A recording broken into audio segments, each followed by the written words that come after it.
This is South Stoke. In the early medieval period it was called South Stoke or Tatan Stock. Tatan Stock means the enclosure of a man, probably a man called Tata. And I didn't know there was a charter for this place. I'm overjoyed. It's all right on my doorstep. It's a really nice area, very, very pretty village, which I hope we'll go through in a minute. And it's a massive hill, so I'm doing it in the wrong order. I'm starting the walk climbing uphill so that I don't have to climb back up to the car at the end of the walk.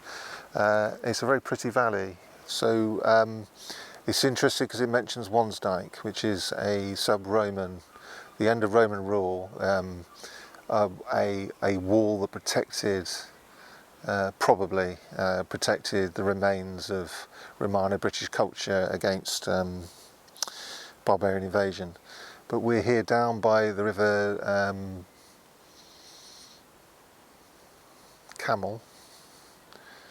I'm pausing because I can't remember whether it's Camel, but in the charter, this is around about 960, something like this. It's called the Camelar. So it's not, that's not an English name. So it's a nice. These charters bring up Romano-British or older prehistoric names for physical features in the neighbourhood. So we know the river's Camel today. It would have been Camelar, probably something along those lines before the English got here. But anyway, let's climb up this hill. This hill is beside the Meerbrook, which means boundary brook.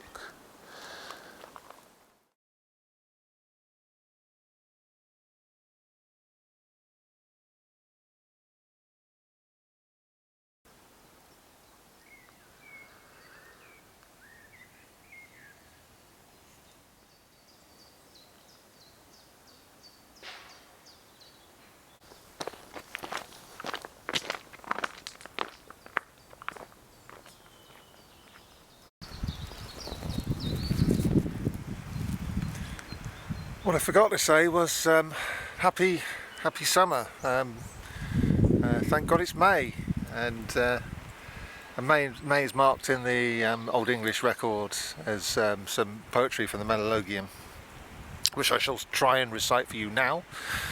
So it's Swilke. Oh, right, start again. Swilke in Burgrathe.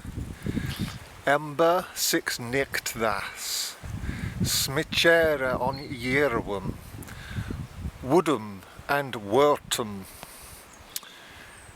cometh a Willitia Snethan, 3 milker to tune. And what that means is, basically means Happy May, and May is recorded as it comes sneaking into town.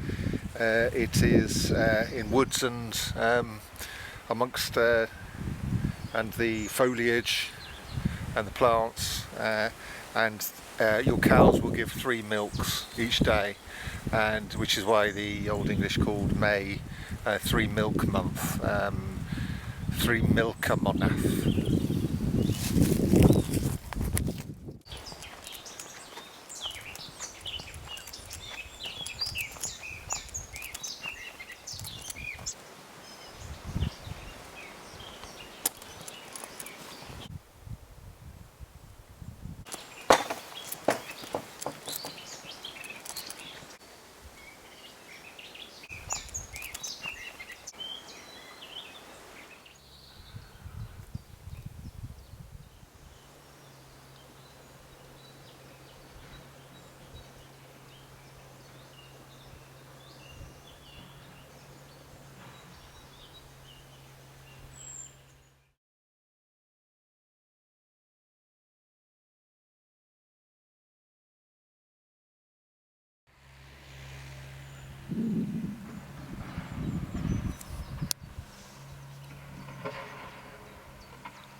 The charter tells us to go west of a point which it calls the Seven Wullas, which means go to the west of the seven streams.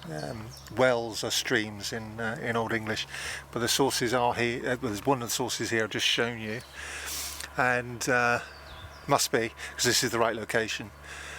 And it tells us to head off west at this point, but we can't because there's no footpath, and the farmer's down in the field using his digger.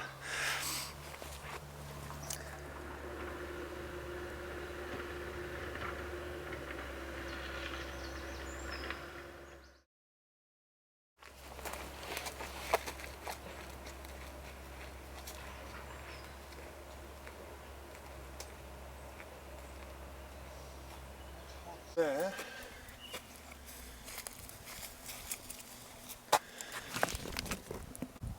up there is a Roman villa which was excavated about 100 years ago, I think, and they found plenty of burials and a villa and coins and so on. 3rd and 4th century, I think. But it shows this is quite an ancient landscape. It is the sort of place, if you were a rich knight of the imperial province of Britain, this is where you would love to have a villa. It might get a bit nippy in winter.